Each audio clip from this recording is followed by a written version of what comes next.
नमस्कार, मैं स्वप्निल और आप the news launcher Uttar Pradesh Uttarakhand देख रहे हैं। पहलगाम में एक दर्दनाक आतंकी हमला होता है। लोग अपनी जान गंवाते हैं और इन सब के बीच बेशर्मी की हदें पार करती नजर आती है भारतीय जनता पार्टी।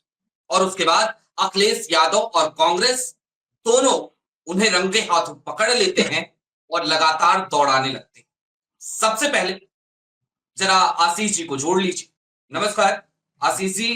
कुछ चीजें हैं जो दर्शकों को दिखानी जरूरी है, और चूंकि आप हमारे संपादक हैं तो आपका विश्लेषण बहुत जरूरी होगा इन चीजों पर। लेकिन पहले जरा दर्शकों को दिखा देते हैं। जरा भारतीय जनता पार्टी के छत्तीसगढ़ हैंडल से जो एक कार्टून पोस्ट किया गया, जरा वो दिखाइए एक बार। ये देखिए, धर्म पूछा जाति नहीं याद रखेंगे। हिमाचल प्रदेश भारतीय जनता पार्टी का हैंडल। ये देखिए, जाति नहीं सिर्फ धर्म देखा गया। एक और पोस्ट है हिमाचल प्रदेश, ये देखिए, गोली मारने से पहले शांति दूतों ने सिर्फ धर्म पूछा। और इसके बाद हम चलेंगे अखिलेश यादव के ट्वीट की तरफ। लेकिन उससे भी पहले मैं चाहता हूं कि जरा एक ट्वीट है अश्विनी यादव का, एक ट्विटर यूजर है, जिंदा दिमाग के भारत के नागरिक हैं। उन्होंने क्या लिखा है जरा वो दिखाइए। ये पोस्टर भाजपा के बड़े बड़े हैंडल डाल रहे हैं। धर्म पूछा जाति नहीं, बात तो सही है। वो धर्म पूछकर मार रहे हैं वहां, और जाति पूछकर तो यहां अंदर आपस में ही लोग मारते हैं। घोड़ी चढ़ने नहीं देते हैं, मूछ रखने नहीं देते हैं, पानी का घड़ा छूने नहीं देते हैं। अभी प्रयागराज वाली घटना याद है ना? इसलिए ये सब फालतू के एजेंडे मत बनाइए। हमारी सुरक्षा की जिम्मेदारी उनकी है जिन्होंने कहा था कि धारा 370 हटाने के बाद हम वहां जमीन खरीद सकेंगे। यहां तो घूमने जाने वालों की जान चली गई है, आप रहने की बात कर रहे थे। उन्होंने धर्म पूछकर पुरुषों को मार दिया। धर्म नाम आदि बाद में, पहले तो उनको मारा जाए और जिम्मेदारी तय होनी चाहिए कि किसकी नाकामी की वजह से यह सब हुआ है। हटा दीजिए। लेकिन जब भारतीय जनता पार्टी कोई नैरेटिव गढ़ती है तो आशीष जी, एक वीडियो बाइट है गौरीगंज के, अमेठी के गौरीगंज के विधायक हैं राकेश प्रताप सिंह। जरा उनकी बाइट भी सुनवाइए दर्शकों को। नमस्कार दोस्तों, मैं राकेश प्रताप सिंह, विधायक गौरीगंज अमेठी। पहलगाम में हुई घटना की घोर निंदा करता हूं और उन राजनेताओं से एक सवाल पूछता हूं जो जाति के आधार पर राजनीति करते हैं या जातीय जनगणना की बात करते हैं। पहलगाम में मारे गए सनातनियों की जात बताने का काम करेंगे या पूछने का काम करेंगे या नहीं? केवल उन सनातनियों का दोष इतना था कि वो सनातनी हैं, वो धर्म के आधार पे उन सब की हत्या की गई, बिना किसी दोष बिना किसी जुर्म के उनको मार दिया गया, मौत के घाट उतार दिया गया। आज हम सबको ये जानना चाहिए कि अगर हम या आप में से कोई भी पहलगाम में होता तो हमारा आपका भी हश्र वही होता जो उन दिवंगत आत्माओं का हुआ है। मैं उनको श्रद्धांजलि अर्पित करता हूं और एक सवाल आपके सामने जरूर छोड़ता हूं कि हम सनातनी एक रहेंगे तभी सेफ रहेंगे, अन्यथा हम सनातनियों का हश्र जो पहलगाम में हुआ है यही पूरे भारत में ये सनातन विरोधी लोग करेंगे। धन्यवाद।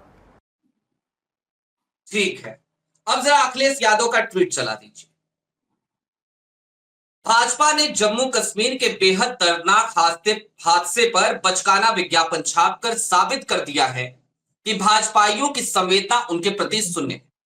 जिन्होंने अपना जीवन खोया है और जिनके परिजनों पर दुखों का पहाड़ टूट पड़ा है, भाजपा अब ये विज्ञापन हटवा भी देगी तो भी उसका ये पाप उसके कट्टर समर्थक तक माफ नहीं करेंगे। भाजपा हमेशा आपदा में अपनी सत्ता और सियासत के लिए अवसर ढूंढती है। भाजपा अपनी सत्ता के सिवा किसी की भी सगी नहीं है, घोर निंदनीय।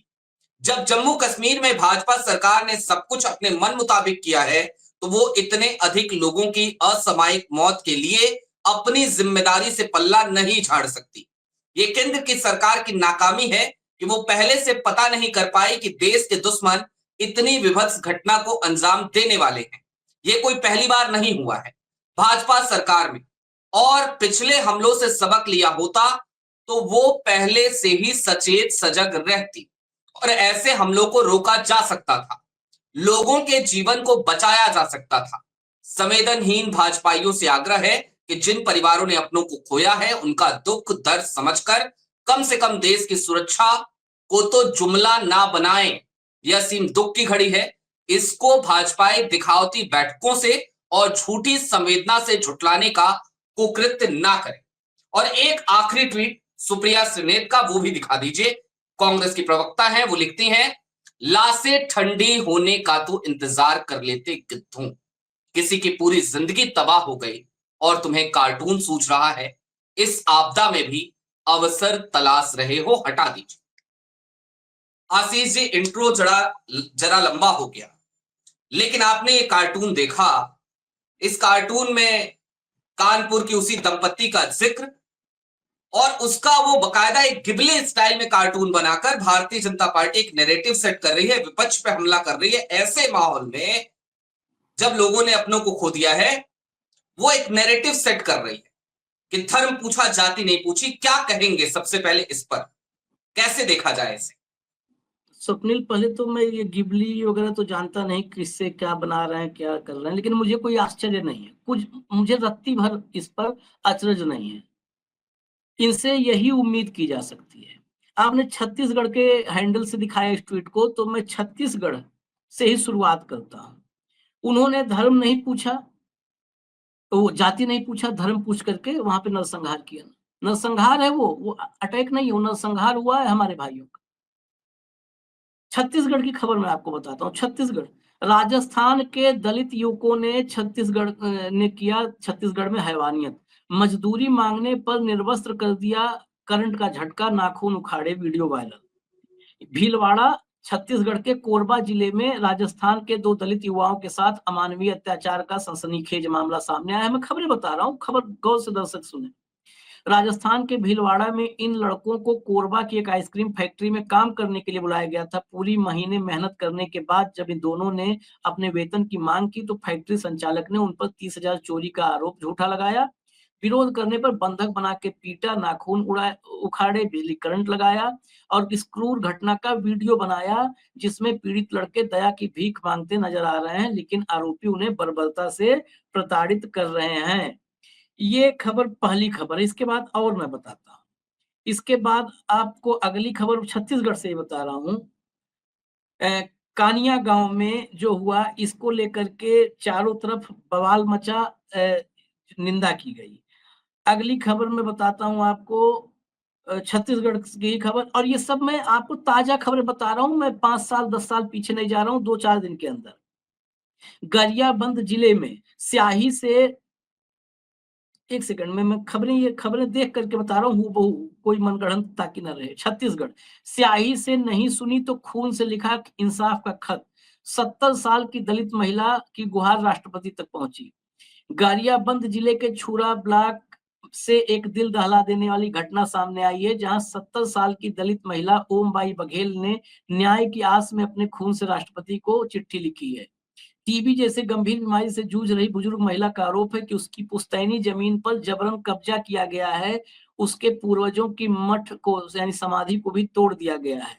ओम बाई के अनुसार उसने परंपराओं के अनुसार पुरखों की याद में जमीन पर समाधि बनाई थी, लेकिन छुरा के रहने वाले संतोष सारडा ने उस मठ को ढहा दिया, जमीन कब्जा लिया है। पहले इसने गुहार किया, सबको जो है चिट्ठी लिखी, फरियाद की, कोई नहीं सुना तो राष्ट्रपति को खून से चिट्ठी लिखी है। तो ये जाति से पहचानने का काम तो भाजपा के पास है ही है, ये पूरा ठेका तो भाजपा के पास है ही है।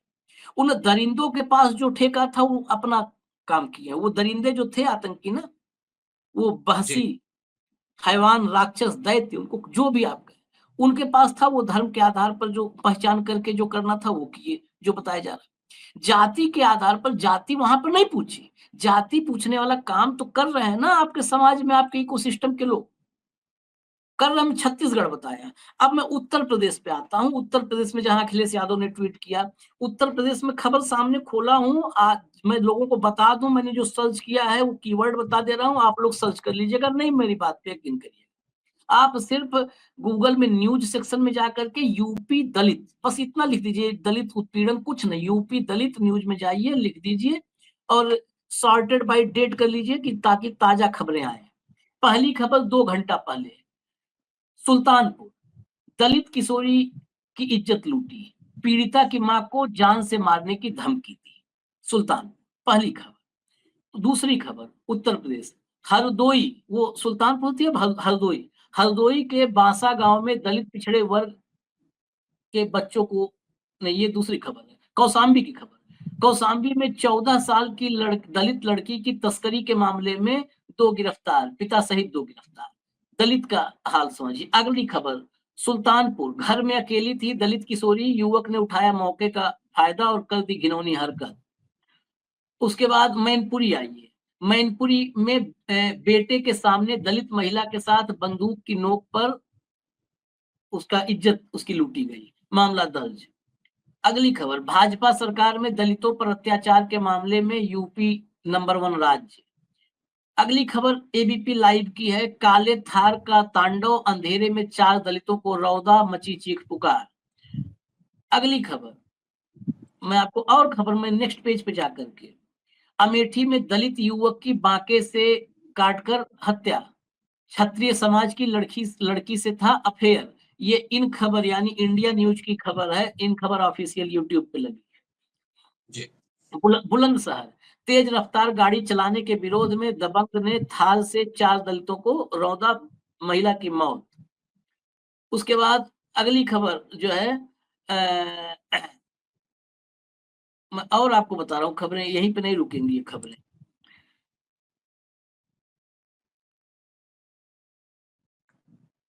दलित युवक को मिली प्रेम करने की सजा, बदमाशों ने धड़ से अलग की गर्दन, क्षत्रिय समाज की लड़की से था अफेयर।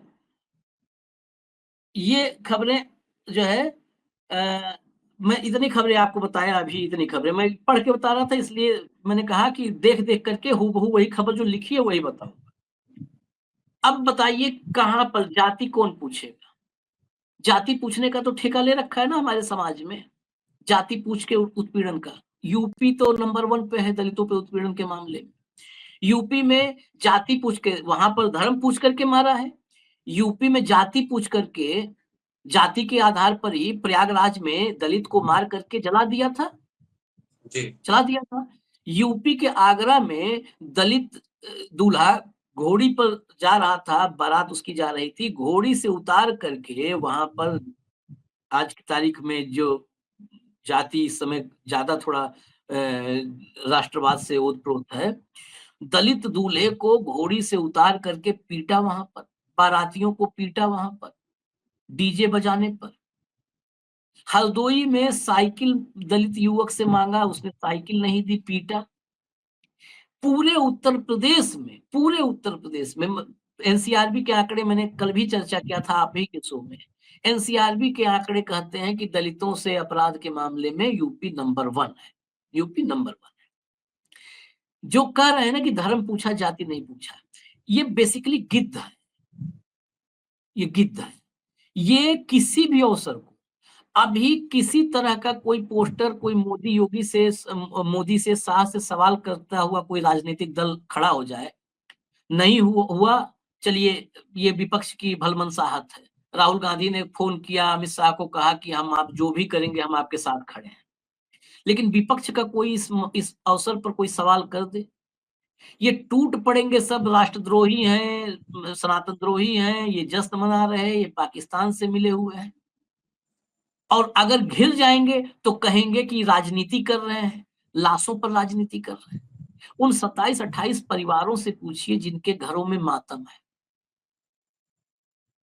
अभी इंतजार कानपुर से लेकर के और कर्नाटका तक, जहां-जहां, जिन-जिन राज्यों में जिनके घरों में मातम है, अभी उनके घर में शव नहीं पहुंचे हैं। जो कानपुर के युवक की हमने पढ़ी कहानी, मीडिया रिपोर्ट जो अब तक बता रही है कि 2 दिन के भीतर जो है शायद उसके घर शव पहुंचेगा, ऐसा प्रशासन ने कहा है कि 2 दिन में शव आ जाएगा। 2 दिन में शव आएगा, कल शाम तक आएगा, परसों सुबह तक आएगा, फिर अंतिम संस्कार।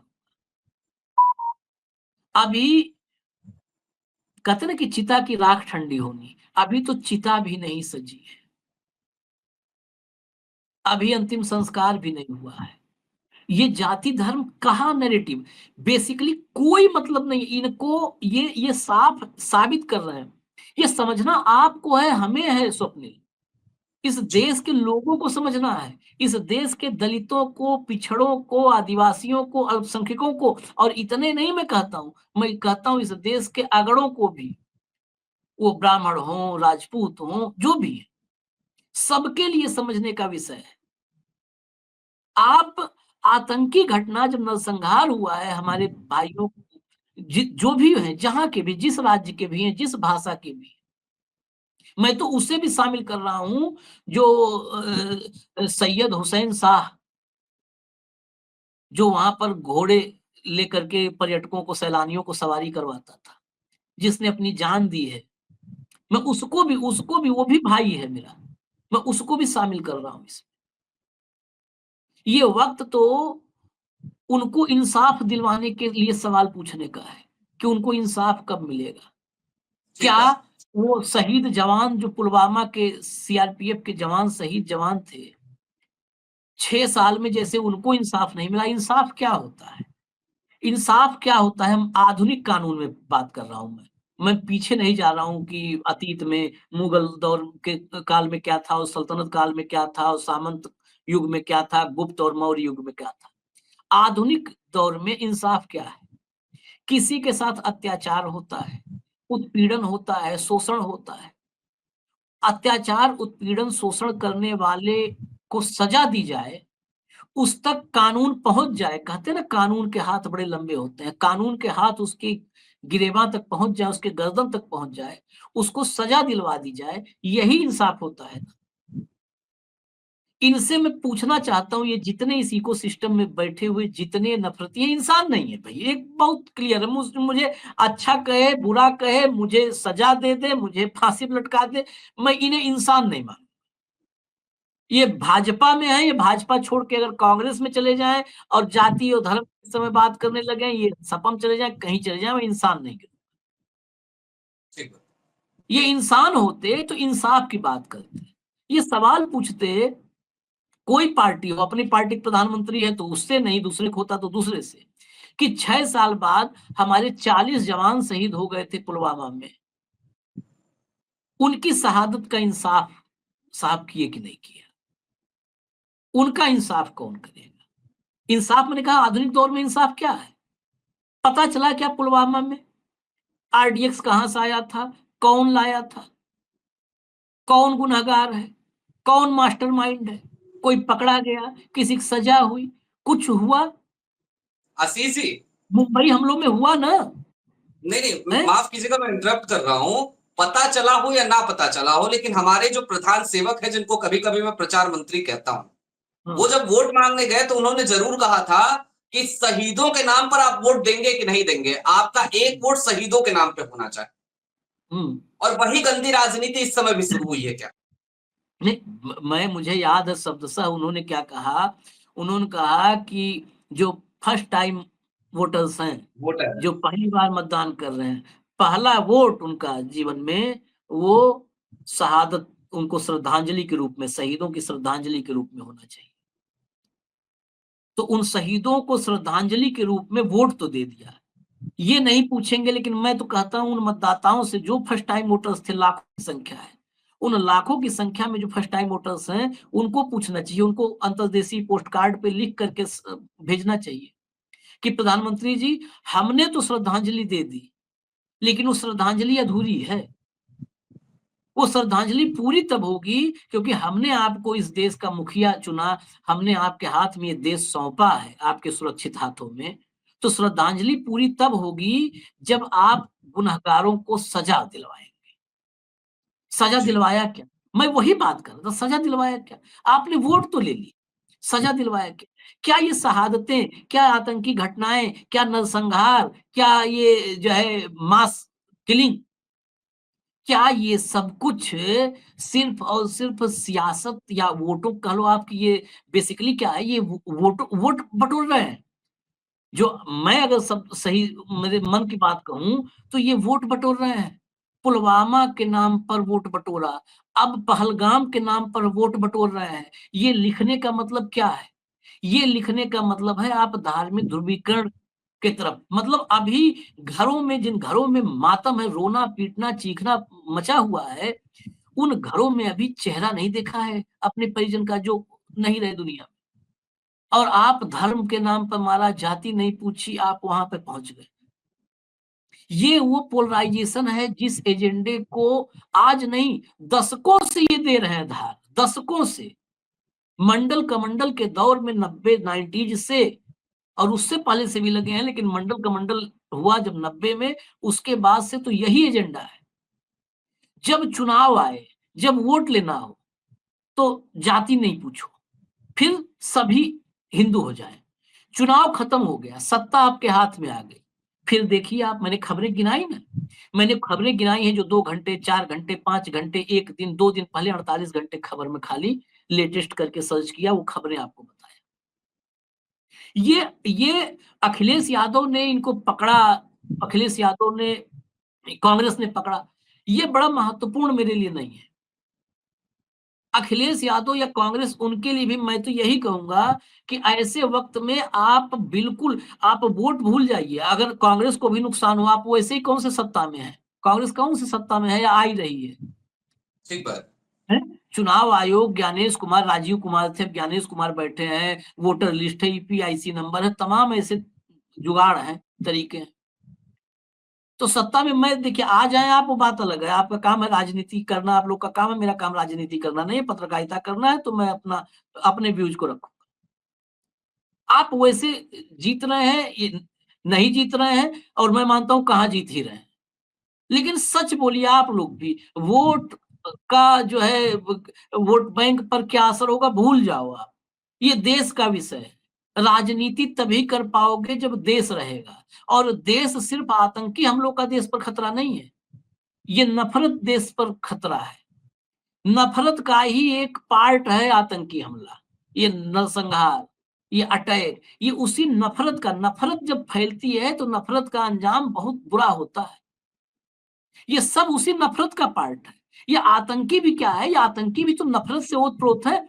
मैं जब कई बार कहता हूं, हमारे देश में जब जातियों के खिलाफ, पिछड़े दलितों के खिलाफ अत्याचार होता है, हिंदू मुसलमान टकराव होता है, धार्मिक त्योहारों पर मंदिर के सामने या मस्जिद के सामने जो है अनैतिक या गलत काम करते हैं, चीख चोट करते हैं, जो है, तो वो उस वक्त भी मैं कहता हूं कि हमारे रगों में जो, ब्लड में जो नफरत दौड़ रही है ना, ये इसी का अंजाम है।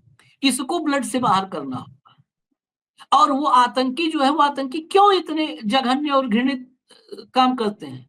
इतनी दरिंदगी उनके भीतर कहां से आती है? उनके भी लहू में नफरत दौड़ रहा है, नफरत दौड़ती है उनके लहू में।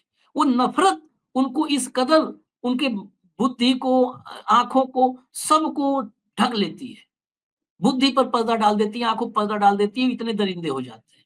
वो नफरत जिसके भी लहू में दौड़ रही है, जिसके भी लहू में है, उसके भीतर एक आतंकी पनप रहा है, जिसके भी लहू में दौड़ रही है। इस नफरत से बचाना है। और ये ऐसी पोस्ट, ऐसे वक्त में धर्म पूछा, जाति नहीं पूछा। आप अपने समाज को देखो, आप पहलगाम, पहलगाम हमारे देश का एक हिस्सा है। पहलगाम जाने से पहले प्रयागराज देखो ना, पहलगाम जाने से पहले प्रयागराज देखो। वहां पे तो जाति, वहां पर जो घटना हुई थी उसमें तो जाति ही फैक्टर था ना। आगरा में जो जी। घटना हुई थी उसमें जाति फैक्टर था ना। गरियाबंद में जो खबर हमने दिखाई उसमें जाति फैक्टर है ना। कोरबा की खबर दिखाई उसमें जाति फैक्टर है ना। तो यहां पर जब जाति के आधार पर जातीय नफरत लहू में दौड़ रहा है, तो आपका आतंक, आपके आतंक का शिकार वो हो रहे हैं, और उनमें वो उन्माद, वो नफरत दौड़ रही है, तो वो नरसंहार कर रहे हैं। और जो भी लोग इन मौकों का इस्तेमाल कर रहे हैं राजनीति में, वो सारे इस देश के गुनाहगार हैं। इस देश के साथ जितना बड़ा वो पाप कर रहे हैं ना, वाकई अगर भारत माँ देख रही होगी, भारत माँ की आत्मा जो है आज की तारीख में, आज इस वक्त रो रही होगी, इसी पहलगाम पर रो रही होगी और पहलगाम पर जो हो रहा है उस पर रो रही होगी। वहां पर जो 28 में सैयद हुसैन था वो भी भारत माँ का ही बेटा था। जो नेवी का हमारा अफसर था वो भी भारत माँ का ही बेटा था। वहां जिसके पति, जिसका बेटा, जिसकी पत्नी, जिसके भाई, हालांकि एक छोड़ करके खबर जो है अब तक के सारे पुरुष सब इसी भारत माँ के बेटे थे। और भारत माँ के बेटे जब उनको मारा गया, कत्ल किया गया है, उस वक्त ऐसे राजनीति करने वाले भारत माँ की, आज जख्मी कौन हुआ है? भारत माँ जख्मी हुई है। भारत माँ की बात करते हैं ना, भारत माँ जख्मी हुई है। भारत माँ के जख्मों पे नमक छिड़क रहे हैं स्वप्निल, और कुछ नहीं है इसको। इनके इनके गुनाह का ना, मैं एक बात तो मैं अब श्योर हूं कि इस दौर में जो हमारे समाज की स्थिति है, इनका इंसाफ और कोई नहीं कर पाएगा। मैं आस्तिक व्यक्ति हूं, पूजा पाठ करने वाला व्यक्ति हूं, मैं बड़ा साफ कहूं, अगर ईश्वर है मेरा, अगर ईश्वर है, मैं आज फिर कह रहा हूं, अगर मेरा ईश्वर है तो इनका इंसाफ वो ईश्वर करेगा। इन नफरतियों का इंसाफ ईश्वर करेगा। वो चाहे पहलगाम में जो नफरती थे, जो हमारे भाइयों को, हमारी भारत माँ की औलादों को जिन्होंने मारा है उनका, और चाहे हमारे आपके बीच में जो मौजूद होकर के नफरत फैला रहे हैं, उसके बाद जख्मों पर नमक छिड़क रहे हैं, रगड़ रहे हैं नमक, उनका, इन सब का इंसाफ ईश्वर करेगा। हमारा ईश्वर कह लीजिए, खुदा कह लीजिए, जीसस कह लीजिए, वाहेगुरु कह लीजिए, वो इंसाफ करेगा इनका। स्वप्निल, ठीक बात है आशीष जी। चूंकि समय की थोड़ी सी कमी है, लेकिन चलते चलते आपने 2 बार सैयद हुसैन का नाम लिया। मैं चाहता हूं एक बार जो सैयद हुसैन की मौत हुई है, जो उसकी हत्या हुई है, उसका किस्सा जरूर बताइए दर्शकों को, न्यूज लॉन्चर उत्तर प्रदेश उत्तराखंड के दर्शक। सैयद मैंने बताया था, इकलौता घर में जो है सैयद हुसैन शाह नाम था, इकलौता था घर में कमाने वाला। बूढ़ी माँ है, मैं तो अपने दूसरे कार्यक्रम में न्यूज़ लॉन्चर पर वो बाइट चलाया हूँ, जो बिलखते रोते हुए। वो घोड़े वहाँ पर जो जाते थे, वो जो एरिया था वहाँ पर सब घोड़े से ही जा सकते थे, पैदल नहीं जा सकते थे। तो वहाँ पर वो घोड़े पर सैलानियों को लेकर के जाता था। जब फायरिंग शुरू हुई तो सैयद ने, मैं कोट अनकोट आपको बता दूँ जो खबर वहाँ से आई, सैयद ने बिल्कुल मतलब आतंकियों से पहले तो बोलना कहना शुरू किया कि मत मारो, ये यहाँ पर धर्म और मजहब की बात नहीं करो, ये सभी हमारे हैं, अपने हैं। मैं कोट अनकोट आपको बताता हूँ ताकि कोई भी शब्द मेरे तरफ से न जुड़े, उसमें लोगों को लगेगा कि हमने अपने मन से बदला। सैयद हुसैन ने की थी आतंकियों से राइफल छीनने की कोशिश। प्रत्यक्षदर्शियों ने बताया कि जब आतंकियों ने हमला किया तो वह वहीं पर मौजूद था। उसने आतंकियों को रोकते हुए कहा कि ऐसा न करें, वो ये मासूम लोग हैं, ये कश्मीरियों के मेहमान हैं, इससे कोई फर्क नहीं पड़ता कि इनका मजहब क्या है। लेकिन आतंकियों ने उसे धक्का दिया। सैयद हुसैन को जब और कुछ नहीं सूझा तो एक आतंकी से वो भिड़ गया। उसने उसकी राइफल छीनने की कोशिश की। इसी क्रम में आतंकी के राइफल से निकली गोलियां उसका शरीर भेद गई और वो जमीन पर जख्मी होकर वहीं गिर पड़ा। सैयद हुसैन शाह के साथी बिलाल ने बताया कि अगर सैयद हुसैन चाहता तो अपनी जान बचा सकता था, उसे कलमा भी आता था, मुसलमान था, नमाज पढ़ लेता, आयतें पढ़ लेता, सब तो मुसलमान, वो बच सकता था आसानी से। लेकिन उसने भागने के बजाय आतंकियों का मुकाबला किया। उसकी बहादुरी और बलिदान के कारण कई लोगों की जान बची है। अगर वो आतंकियों का मुकाबला न करता तो शायद आज बैसरन, जो बैसरन जहाँ पर घोड़े से जो एरिया जहाँ पर 2000 सैलानी थे, बैसरन में आज जितने भी लोग जमा थे सभी मारे जाते। उसकी माँ, वो सिर्फ इसलिए उसके प्रति हमारी संवेदना नहीं होगी, वो तो बच जाता। धर्म पूछ के मारा ना, धर्म पूछ के आपने जो शुरू किया था, फिर जब पीछे हम जाते हैं तो फिर मैं बोलने में मजबूर हो जाता हूँ। धर्म पूछ के मारा था ना, तो उसका नाम तो सैयद हुसैन शाह था। वो तो नहीं मरता ना। क्यों उलझा? क्यों राइफल पकड़ ली? क्यों बोला ये कश्मीरियों के मेहमान हैं, मासूम हैं, इनके मजहब पर मत जाओ, मत मारो इन्हें? नहीं माना तो राइफल पकड़ करके छीना झपटी करने लगा, मार दिया उसे। उसके लिए संवेदना नहीं होगी मेरी? या मेरी नहीं कह रहा हूं, जिनकी जिसकी नहीं होगी वो चेक करवाए वो इंसान है कि नहीं है, वो समाज में रहने लायक नहीं है, क्योंकि इंसानों के मानव सभ्यता में मानव होना चाहिए। मानव के साथ, इंसानों के साथ रहने वाले पशु पक्षी जानवर में भी मानवता होती है, ये पनप जाती है। स्वप्निल, आप तमाम पशु पक्षियों के उसमें रहते हो ना, उनको बचाने और इस सब में, इंसानों के बीच रहने वाले जानवरों में मानवता पैदा हो जाती है, लेकिन इंसानों के बीच रहने वाले अगर इंसानों में मानवता नहीं है तो वो इस समाज के लिए घातक है, उस समाज में नहीं होनी चाहिए। फिर कुत्ता, बिल्ली, तोता, कौवा, अभी कुछ दिन पहले कौवा की खबर आई थी, कौवे की खबर महाराष्ट्र से। वो कौवा जख्मी था, एक मराठी परिवार ने जख्मी हालत में कौवे को बचा लिया था, उसको फिर दवा पट्टी करके बचा लिया। अब वो कौवा पूरे गांव में कहीं सुबह निकल जाता है कौवों के साथ ही, वो झुंड में उड़ता है, शाम को लौट आता है और मराठी में वो परिवार से बात करता है, मराठी में बात करता है। ये खबर इस समय बताने की नहीं है, लेकिन इसलिए बता रहा हूं कि वो कौवे को तो नहीं लोग मानते ना, कौवे की कर्कश आवाज मानते। वो कौवा मराठी में बात करता है, जवाब देता है परिवार से। वीडियो पूरे देश में वायरल हुआ था, खबरें लगी मीडिया हाउस के पोर्टल्स पे, न्यूज चलाई गई। इंसानों के बीच रह लिया, इंसानों का स्नेह करुणा जब देखा तो उसको भी इंसानों से लगाव हो गया, वो इंसानों की बोली भाषा सीख लिया। तोता होता है, राम राम करता है, वो जन्मजात तो राम राम नहीं करता, इंसानों के बीच में रह के राम राम सीख जाता है। कितनी खबरें देखा होगा आपने, मालिक के निधन पर 2-2 दिन, एक जब तक अंतिम संस्कार नहीं हुआ, शव के साथ बैठा रहा कुत्ता। जब पशु जानवर वो इंसान के साथ रहते हैं और वो करुणा और वो प्रेम स्नेह पा करके, वात्सल्य पा करके वो इंसान जैसे बिहेव करने लगते हैं, उनके अंदर मानवता आ जाती है। हमारे साथ बैठे हुए लोग सिर्फ कुर्सी के चक्कर में, सिर्फ वोट के चक्कर में, सिर्फ सियासत के चक्कर में, सिर्फ सत्ता के चक्कर में वो इस कदर जो है गिरते चले जा रहे हैं। मैं इसके आगे मैं कह रहा हूँ निःशब्द, मैं आज लगातार इस विषय पर कार्यक्रम हम कर रहे हैं, लेकिन मैं आज बहुत बोलने से बचना चाह रहा हूँ, जी। क्योंकि मैं मतलब स्वभाव से, जो मेरा मूल स्वभाव मैं वैसा ही जीता हूँ। मैं अपने चैनल पे बोलता हूँ, आप लोग तो हमारे साथी हो, हम जैसे हैं वैसे रहते हैं, वैसे बोलते हैं।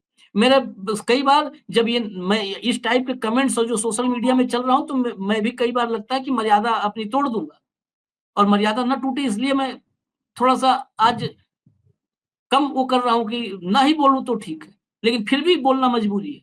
ये सब इंसानियत के दुश्मन हैं, जो भी। मैं तो पूछ रहा हूँ, आए धर्म के नाम पे कह रहे हैं, जो धर्म पूछा, जाति नहीं पूछा। जाति पूछ करके हमारे समाज में कहाँ से, अभी मैंने 48 घंटे की इतनी खबरें 2 राज्य की चर्चा की तो निकाल दी। पूरे देश भर की अभी हम दलितों, पिछड़ों पर अत्याचार खबर निकाले 48 घंटे में की खबरें, 2 घंटा लगातार खबर बतानी पड़ेगी कि जाति की वजह से, पिछड़ा होने की वजह से, दलित होने की वजह से, उसकी जाति की वजह से उसका कितना उत्पीड़न हुआ है, किसकी इज्जत लूटी गई है, किसकी जान ली गई है, गिनती है? जाति के लिए, जाति छोटी जाति का है, दलित है, तो बिजली का करंट लगाया जा रहा है, और वहां पे कहते हो जाति। उसे जाति पूछने की जरूरत क्या है उन दरिंदों को, जब जाति पूछने वाले हमारे आपके बीच में बैठे हुए हैं और जाति पूछ करके दरिंदगी कर रहे हैं। क्या जरूरत है किसी और को जाति पूछने की भाई, जब हमारे आपके बीच इतने दरिंदे बैठे हैं जो जाति पूछ करके अत्याचार कर रहे हैं, तो फिर और किसी की जाति पूछने की क्या जरूरत है? वो जिम्मेदारी तो उठाई रखी है हमारे बीच के ठेकेदारों ने, जाति पूछने वाली। ठीक बात। बहुत शुक्रिया Ashish ji, the news launcher Uttar Pradesh Uttarakhand के दर्शकों से जुड़ने के लिए, इस मसले पर बात करने के लिए।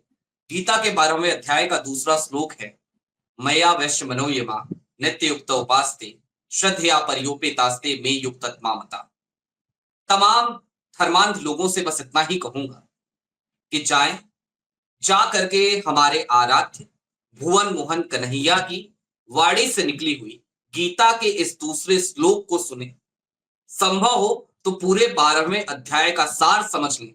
शायद आप समझ जाएंगे कि हम जब जाति के नाम पर, धर्म के नाम पर लड़ रहे होते हैं तो वो कितना फिजूल है, क्योंकि उसी समय तमाम आराधनाओं की पद्धति का बखान खुद भुवन मोहन कन्हैया ने किया था। अभी के लिए दीजिए इजाजत। ऐसे ही तमाम अपडेट्स, तमाम डेवलपमेंट्स के लिए जुड़े रहिए the news launcher Uttar Pradesh Uttarakhand के साथ। शुक्रिया।